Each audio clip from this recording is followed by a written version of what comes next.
Kami berserah kepadamu ya Abba ya Bapa, karena kami tahu segala sesuatu datangnya dari Tuhan, oleh Tuhan, dan untuk Tuhan.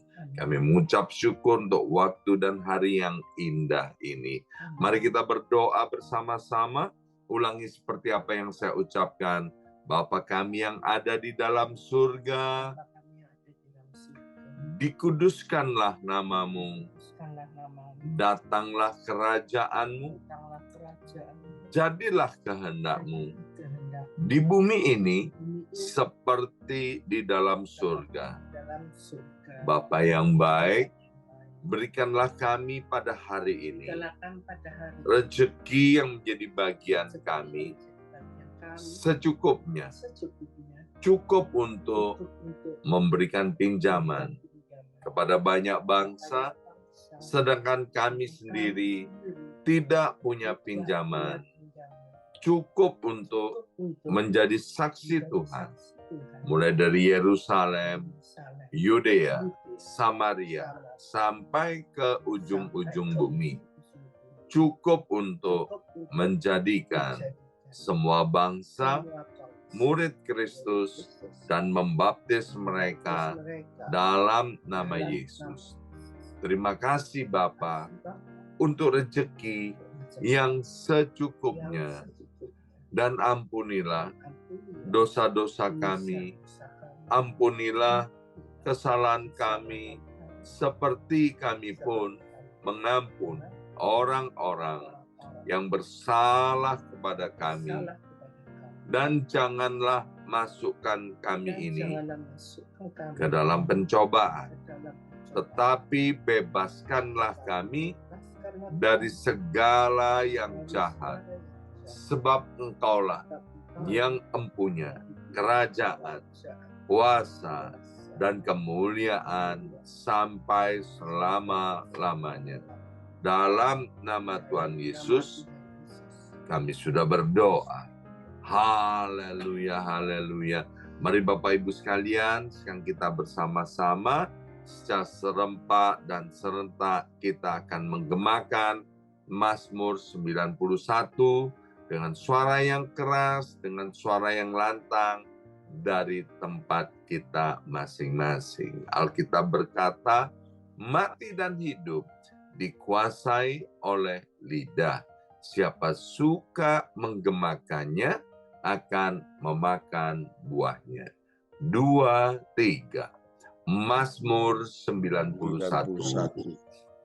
Orang yang duduk dalam lindungan yang maha tinggi dan bermalam dalam naungan yang maha kuasa akan berkata kepada Tuhan, tempat perlindunganku dan kubu pertahananku, Allahku yang kupercayai.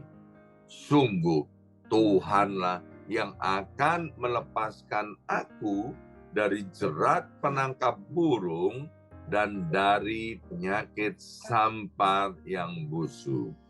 Dengan kepaknya Tuhan akan menundungi aku. Di bawah sayapnya aku akan berlindung. Kesetiaan Tuhan ialah perisai dan pagar tembok. Amin, amin, amin. Terjadi di dalam nama Tuhan Yesus. Aku tak usah takut terhadap kedahsyatan malam, terhadap panah yang terbang di waktu siang, terhadap penyakit sampar yang berjalan di dalam gelap, terhadap penyakit menular yang mengamuk di waktu petang. Walau 1.000 orang rebah di sisiku dan 10.000 di sebelah kananku, tetapi itu tidak akan menimpa aku. Aku hanya menontonnya dengan mataku sendiri dan melihat pembalasan terhadap orang-orang fasik.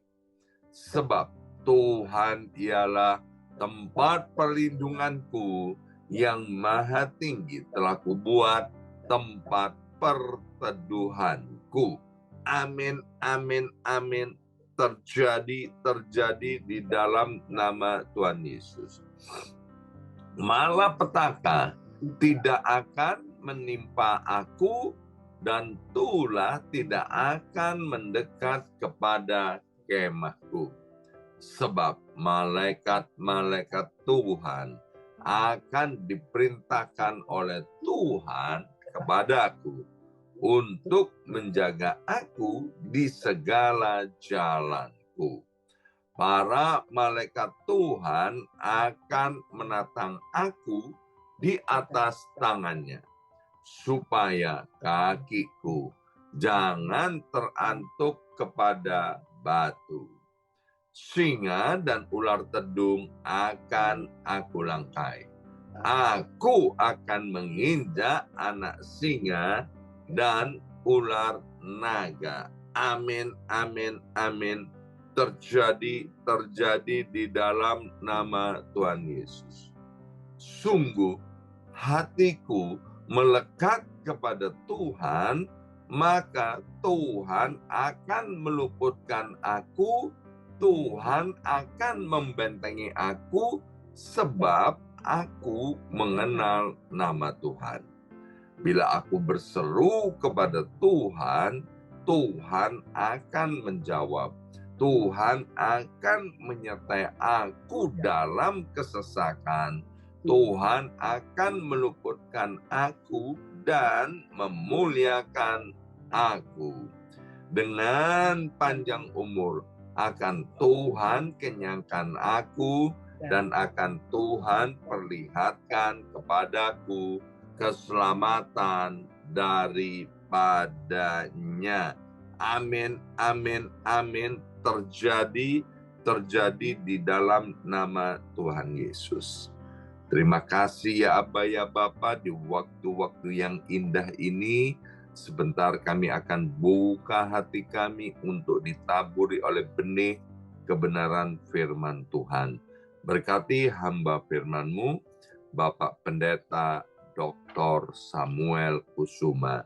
Dalam nama Yesus yang siap diberkati oleh firman Tuhan, angkat jempolnya ke depan. Katakan amin 3 kali. Amin, amin, amin. Salam kebangkitan, salam penuaian. Semangat pagi, semuanya semangat pagi. Apa kabarnya Bapak Ibu semuanya, anak-anak Tuhan yang luar biasa ya.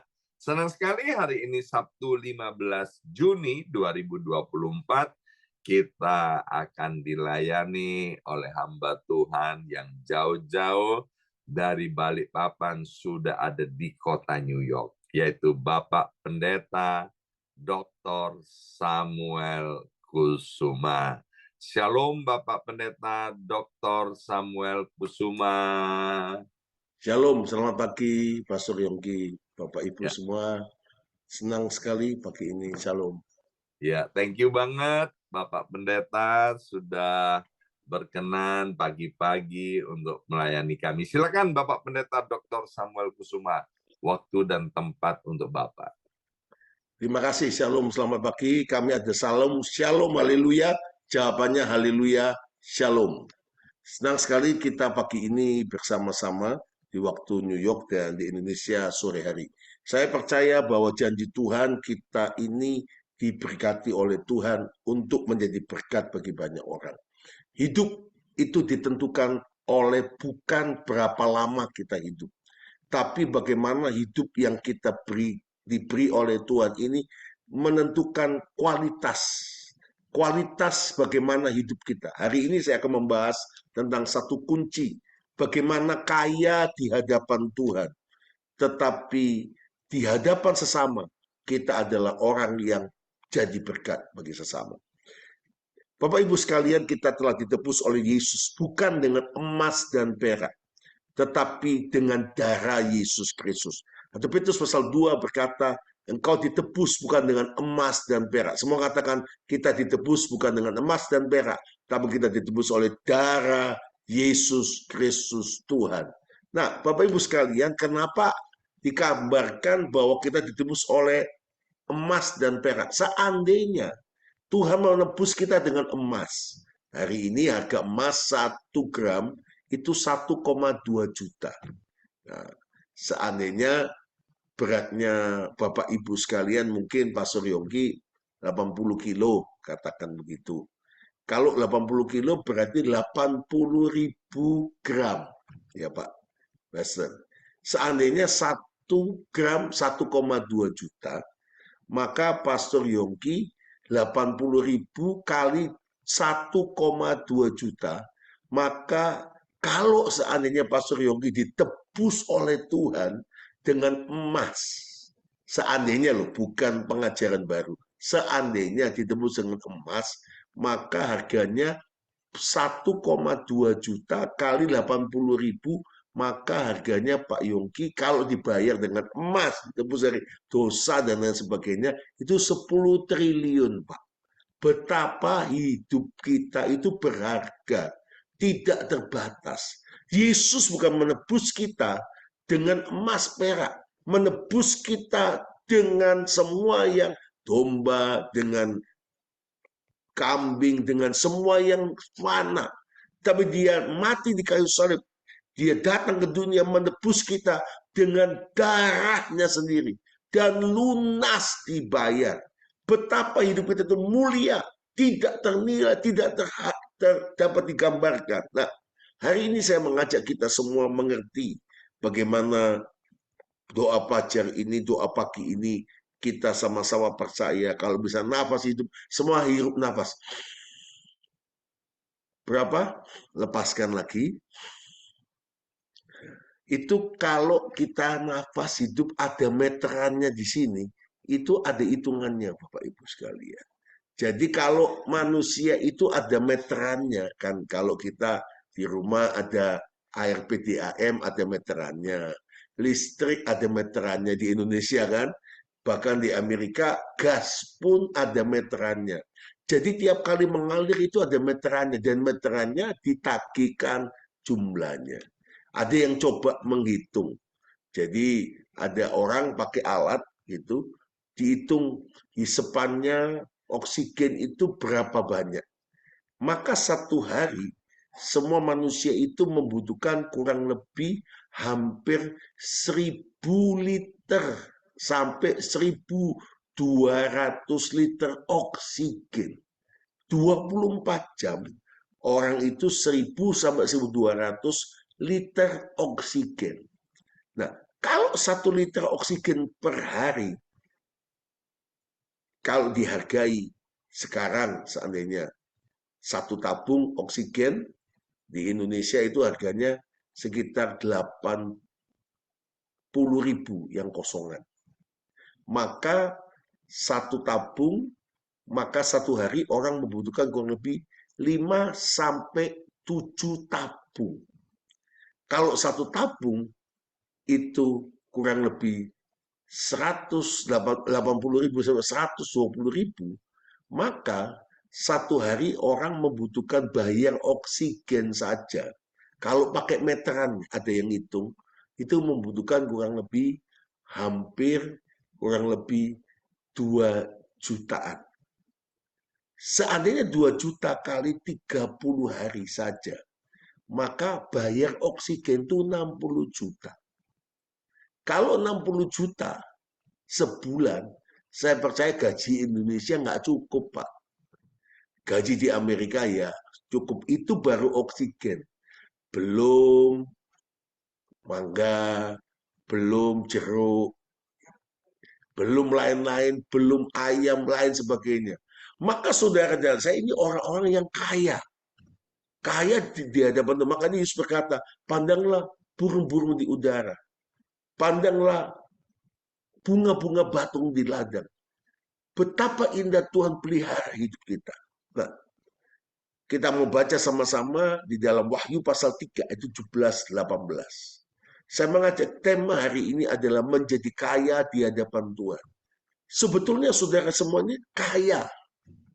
Kaya bukan soal kuantitasnya, tetapi kualitasnya. Kualitas kita saya tunjukkan bahwa betapa Anda itu mulia. betapa Anda tidak ternilai. Oksigen diberikan Tuhan gratis. Berapa banyak? Satu hari 2 juta, maka 60 juta. Maka Anda harus bayar. Dan begitu mahal kita semua harus hidup. Tapi kita diberi oleh Tuhan. Semua cuma-cuma. Kenapa penebusan Yesus beri cuma-cuma? Bukan karena murahan. Terlalu mahal harganya. Wahyu pasal 3, 17, 18 dikatakan demikian. Karena engkau berkata, aku kaya dan aku telah memperkaya diriku dan aku tidak kekurangan apa-apa.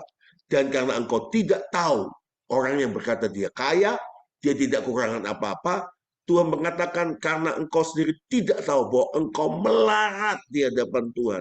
Engkau malang, engkau miskin, buta, dan telanjang. Saya tahu Bapak Ibu sekalian, banyak orang kelihatan kaya. Di hadapan banyak orang dia bisa beli apa saja. Dia punya apa saja dengan uangnya. Tapi di hadapan Tuhan belum tentu. Tuhan menegur, engkau yang merasa kaya, engkau yang bisa membeli dengan segala-galanya, engkau berkata, saya nggak perlu Tuhan. Atau, saya doa pagi ya, supaya saya kelihatan sama Bapak Gembala, saya ikut doa pagi. Meskipun off cam gitu kan. Ini luar biasa, ibu-ibu, bapak-bapak on cam, ada yang off cam. Nggak tahu ini off cam itu hanya handphonenya saja yang doa fajar, atau orangnya betul-betul doa fajar. Saya harap mungkin karena Anda aktivitas, jadi saya percaya orang-orang BMC New York adalah orang yang cinta Tuhan. Luar biasa. Haleluya, tepuk tangannya paling meriah. Diberkati oleh Tuhan. Maka dikatakan ayat 18, Tuhan menegur, engkau yang kelihatan merasa kaya, engkau punya segalanya, dan engkau berkata, engkau tidak kurang apa-apa, padahal di dalam Tuhan pertama melarat. Dikatakan malang, miskin, buta, telanjang. Berarti artinya Tuhan ngomong begini, apa yang kelihatan manusia kaya, belum tentu kaya di hadapan Tuhan. Bisa-bisa di hadapan Tuhan sebaliknya. Engkau melarat, engkau malang, engkau miskin, engkau buta, engkau telanjang. Tetapi Tuhan itu menegur, Tuhan memberi solusi. Ayat 18 dari Wahyu pasal 3. Mari kita baca sama-sama. 1, 2, 3. Maka Tuhan menasihatkan engkau supaya engkau membeli daripadaku yang pertama, emas yang telah dimurnikan dalam api. 2, agar engkau menjadi kaya. Jadi kaya bukan di hadapan manusia saja, tapi kaya di hadapan Tuhan. Kaya itu tidak dosa loh. Tapi kalau orang kaya yang bodoh, yang gunakan kekayaannya untuk diri sendiri dan merasa dia dapatkan semuanya karena kerja kerasnya, karena kemampuannya, bukan karena berkat Tuhan yang memberikan kaya. Dikatakan Amsal pasal yang 10 ayat 22. Berkat Tuhanlah jadikan kaya. Susah payah tidak menambahnya. Maka dikatakan demikian. Maka aku menasihatkan engkau untuk membeli daripadaku emas yang telah dimurnikan dalam api agar kau menjadi kaya. Dan yang kedua, juga pakaian putih supaya kau memakainya agar jangan kelihatan telanjanganmu yang memalukan.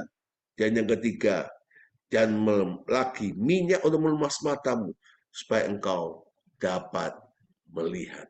Haleluya. Amin. Yang berbahagia adalah mendengar firman Tuhan, percaya berbahagia menjadi pelaku firman Tuhan. Kalau hari ini Anda berkata, kok semakin saya dapatkan banyak hal, semakin saya beli ini, punya itu, tapi hati saya kosong, hidup saya kosong. Kenapa, Bapak Ibu sekalian? Dunia ini penuh dengan tipuan. Yohanes 10 ayat 10 bagian A. Pencuri, iblis. Dunia ini di bawah kuasa pencuri, iblis. Dia akan mencuri, membunuh, membinasakan. Tapi Yohanes 10 ayat 10 bagian B. Yesus datang, aku datang untuk memberi kamu hidup. Dan hidup dalam segala kelimpahan. Saya berdoa Anda naik kelas. Dulu kita miskin. Karena Tuhan kita jadi kaya. Tapi jangan kita jadi orang kaya yang bodoh. Apa gunanya kau peroleh isi dunia ini? Tuhan bawa kita dari Indonesia ke bangsa-bangsa. Mungkin Anda berkata, betul Pastor, saya nggak nyangka saya bisa ada di kota New York, saya ada di Amerika, saya diangkat Tuhan, saya dibela Tuhan, saya diberkati Tuhan. Puji Tuhan. Tapi jangan sampai berkat kekayaan yang Tuhan beri sebagai titipan itu masuk dalam hati kita. Masuk dalam hidup kita. Masuk pada jiwa kita. Kita merasa itu bisa menggantikan Tuhan dalam hidup kita. Hati-hati. Kalau Anda beri ruang buat si iblis, maka Anda akan masuk. Dia akan mencuri. Mencuri apa? Damai sejahtera. Mencuri sukacita kita. Setelah dia mencuri semua itu, mencuri iman kita. Dia akan membunuh, membinasakan. Besok hari Minggu ada Father's Day. Saya berdoa semua jemaat BMC atau Bapak Ibu sekalian yang ikut doa pagi ini. Untuk mendapatkan di hadapan Tuhan. Kaya di hadapan Tuhan. Bukan hanya kaya untuk diri sendiri. Tapi Anda dan saya di pribadi. Meskipun kita harus hidup. Bukan saja miskin jadi kaya. Tapi kita yang kedua. Berapa banyak orang tahan miskin. Waktu miskin setia sama istrinya. Waktu miskin setia sama suaminya. Waktu miskin semuanya. Waktu kompak suami istri. Begitu kaya. Mulai berulah. Ya, punya wewe gombel, punya berondong, punya macam-macam Bapak Ibu sekalian. Itu tidak kahan kaya. Berarti kekayaan sudah merubah karakternya. Buang dalam nama Yesus. Lepaskan dalam nama Yesus. Ayat 10 bagian B katakan, Yesus memberi hidup. Dan hidup di dalam segala apa? Kelimpahan. Kata kelimpahan. Ada kata dalam bahasa asli Alkitab itu soe. Semua katakan soe. Soe itu benih yang hidup. Berarti kelimpahan yang Tuhan beri itu growing. Bertumbuh. Kalau Anda lihat di belakang kami ini, background-nya adalah Bukit Doa, entrance-nya, menorah. Suatu anugerah Tuhan yang luar biasa. Di depan itu kalau Anda lihat ada rumput warna merah. Rumput warna merah itu rumput kita impor. Di Indonesia tidak ada rumput warna merah. Tapi rumput warna hijau. Makanya ada peribahasa, rumput tetangga lebih hijau daripada rumput sendiri. Nah, sekarang saya ganti. Rumput merah di Bukit Doa. Kami tanam itu dari kecil. Saya bertumbuh besar sampai seukuran hampir 1 meter. Ada waktunya dipotong, tumbuh lagi. Demikian juga dengan kelimpahan dari Tuhan. Orang yang hidup bersama Tuhan itu imannya bertumbuh. Damai sejahteranya bertumbuh. Kasihnya bertumbuh. Pengharapannya bertumbuh. Itu kelimpahan. Cinta akan Tuhan bertumbuh. Cinta akan gereja pelayanan itu bertumbuh. Bagaimana takut akan Tuhan itu bertumbuh. Makin interest, makin bertumbuh. Makin dewasa, makin jadi mempelai. Jadi kata hidup dalam kelimpahan. Artinya Anda diberkati Tuhan. Bukan cuma akhirnya Anda gagal jadi kaya. Dan akhirnya kaya Anda jadi miskin di hadapan Tuhan. Tapi jadi yang ketiga adalah hidup kaya di hadapan Tuhan. Yesus berkata, aku beri hidup dan hidup dalam kelimpahan. Kata kelimpahan soe. Mari kita growing iman kita. Mari kita growing damai sejahtera. Tambah tua jangan tambah cerewet. Tambah tua jangan tambah antik. Tambah tua jangan tambah neko-neko. Ya, ada pepatah di luar sana. Iya, karena kami punya panti jompo. Jadi kami punya panti jompo, menampung orang tua jompo. Anak-anak mahasiswa, tim-tim kita yang melayani, staff-staff kita, full-timer yang kita memang hire, ada yang bagian medis, ada yang bagian suster, ngaturin semuanya itu, mereka mungkin, iya ya Pak ya, kenapa ya orang ini, oma ini tambah tua kok tambah aneh-aneh. Biasanya dikasih makan, ya. Sekarang minta disuapi. Setelah minta disuapin, lama-lama oma ini minta dinyanyikan. Lah, kan balik kayak anak kecil. Dulu kan waktu kita masih kecil, orang tua kita kasih kita makan. Ha, ha, ha, ha, ha. Buka hanggarnya. Ini pesawat mau landing. Ternyata ada orang tua di panti jompo balik jadi anak-anak. Jadi saya minta, harusnya bertumbuh bukan balik jadi kecil, tapi bertumbuh menjadi dewasa. Bertumbuh dalam sukacita, bertumbuh dalam damai sejahtera. Itu hidup dalam kelimpahan. Haleluya. Penutup, bagaimana hidup di dalam kelimpahan Tuhan. Yang pertama, Wahyu pasal 3 ayat 15. Aku menasihatkan engkau supaya engkau membeli daripada Tuhan emas yang dimurnikan dalam api, agar engkau menjadi kaya. Katakan sama-sama, saya kaya dalam kelimpahan bersama Tuhan Yesus. 1, 2, 3. Saya kaya dalam kelimpahan bersama Tuhan Yesus. Yaitu membeli emas. Wow. Emas itu tambah lama tambah mahal. Saya ingat dulu emas 1 gram mungkin di bawah 100.000. Naik 200.000 rupiah. Sekarang 500.000. Akhirnya sekarang lebus 1 juta dan 1,2. Ada yang ngomong nanti emas 1 gram 2 juta rupiah. Jadi Anda tahu Bapak Ibu sekalian, kenapa Tuhan ngomong beli daripada emas yang dimurnikan? Hidup yang diproses, dibentuk sama Tuhan. Hidup yang semakin membentuk Tuhan. Yang kedua, memberi pakaian putih. Pakaian putih yang pertama itu emas yang dimurnikan. Hidup yang tahan uji. Hidup yang makin mengandalkan Tuhan. Hidup yang makin mencintai Tuhan. Yang kedua, membeli daripada pakaian putih. Supaya jangan kelihatan ketelanjangan. Pakaian putih bicara holiness. Hidup benar. Tambah diberkati, tambah hidup benar. Tambah diberkati, tambah hidup kudus. Tambah diberkati, tambah hidup mengasihi Tuhan, mengasihi sesama.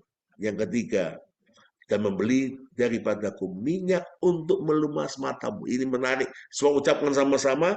Dan lagi minyak untuk melumas matamu supaya kau dapat melihat. Wow.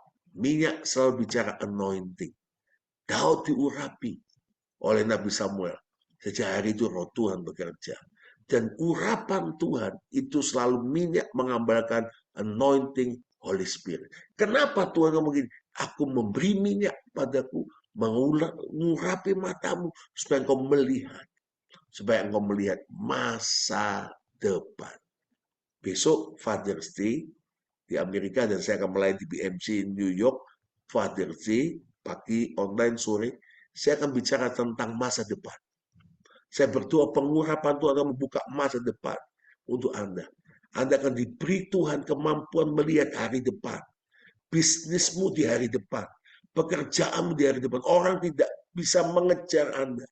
Saudara-saudara, orang bertanya, Pak Samuel, kenapa Pak Samuel mulai tahun 2003 beli tanah, disuruh Tuhan bangun bukit doa, sampai izin selesai 2007, bangun bertahap-tahap. Begitu IKN ditetapkan, ibu kota Nusantara ditetapkan di Kaltim, kami sudah siap.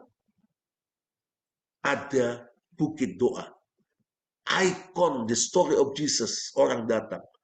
Karena Tuhan memberi pengurapan untuk melumas mata kita, untuk melihat 10 tahun ke depan, 20 tahun ke depan.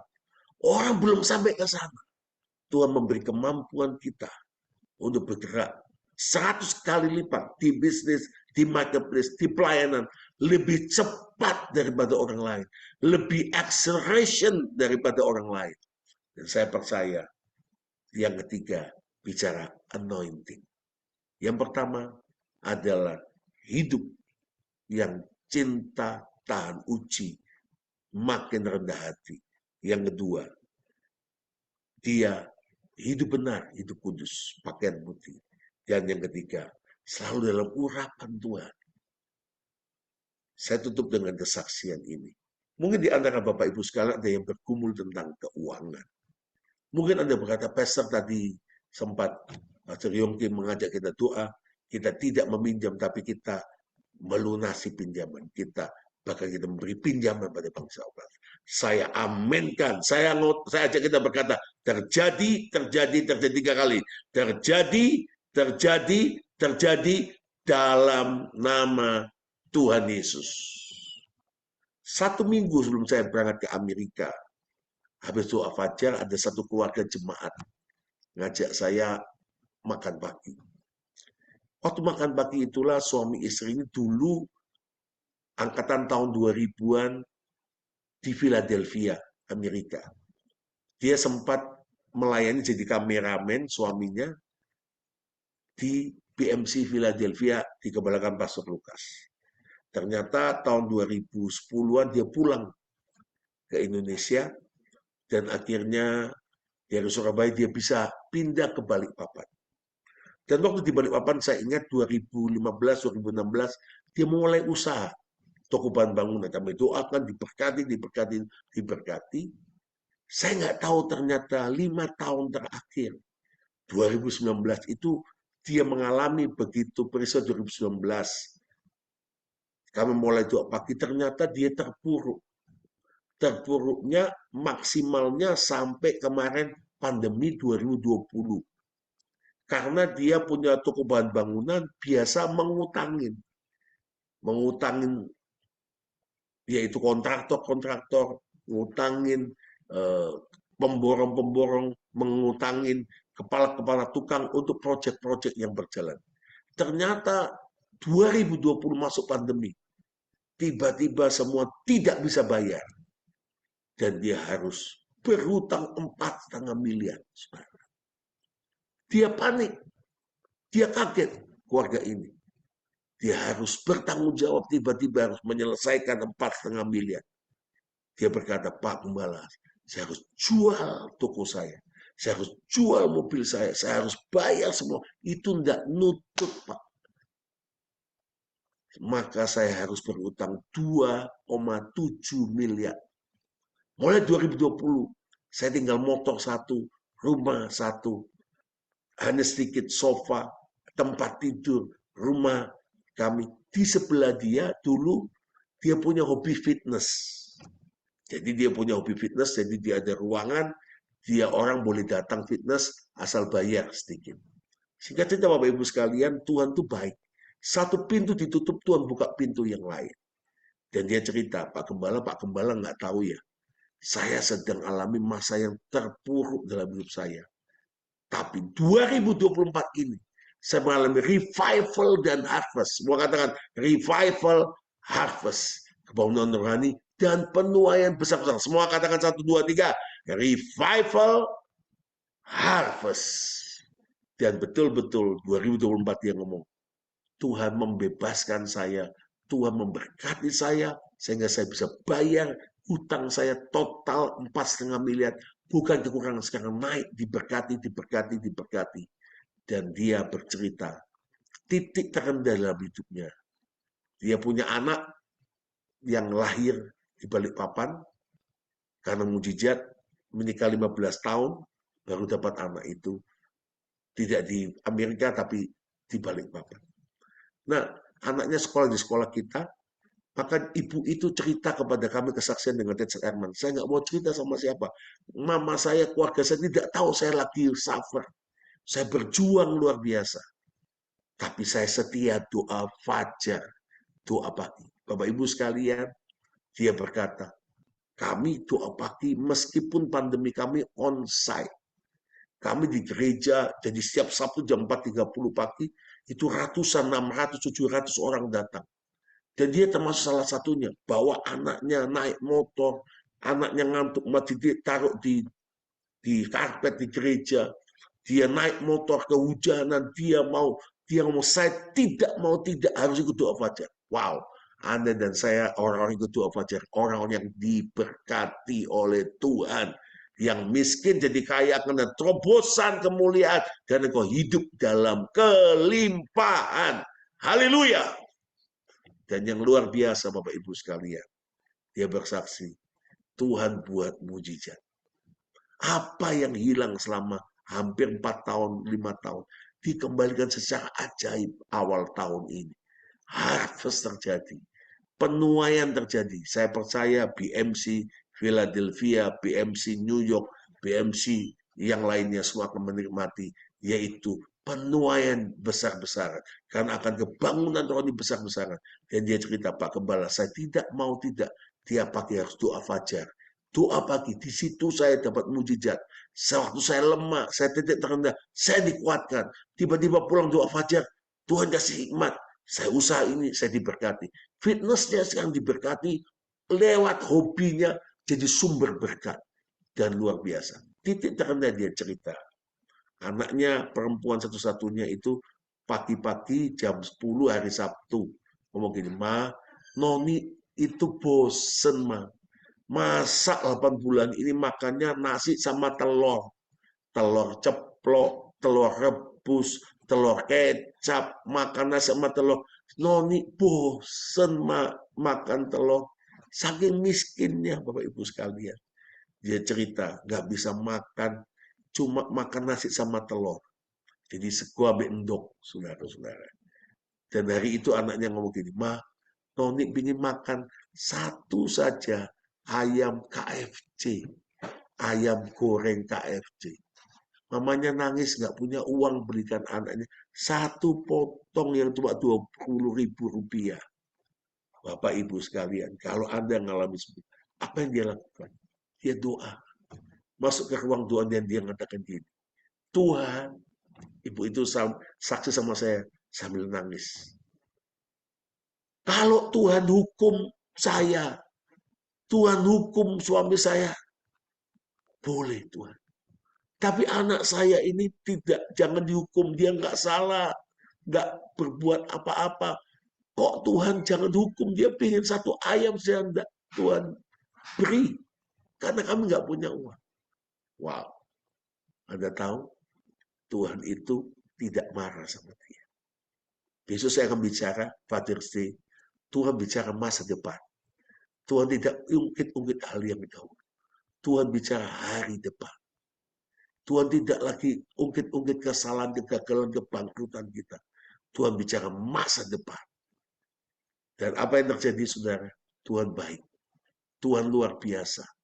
Tuhan bekerja dengan ajaib. Jam 10, dia buka fitnessnya.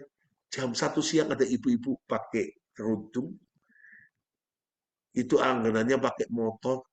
Tiba-tiba dia ngomong gini, Cik. Sorry ya, Cik. Tadi saya mau ke sini pulang dari kantor kerja setengah hari, karena pulang setengah hari Sabtu, saya mau fitness. Tiba-tiba ada suara ngomong, belok ke KFC. Belikan anak yang ibu yang punya, yaitu tempat fitness yang kamu mau fitness. Maaf ya Cik, saya tahu Cik nggak kekurangan apa-apa, tapi mohon maaf, saya harus taat suara itu. Ini saya bawa KFC satu paket. Wow. Orang anggap ibu ini tidak kekurangan apa-apa. Tapi dia tidak tahu dia sedang tidak bisa berikan satu potong saja KFC. Tapi dia minta satu potong. Tuhan, dia ngomong, Tuhan kalau mau hukum saya, jangan anak saya. Tuhan ngomong begini, aku tidak hukum kamu. Aku tidak hukum anakmu. Sembah aku. Puji aku. Setelah itu dia muji nyembah Tuhan. Jam 1 lebih sedikit.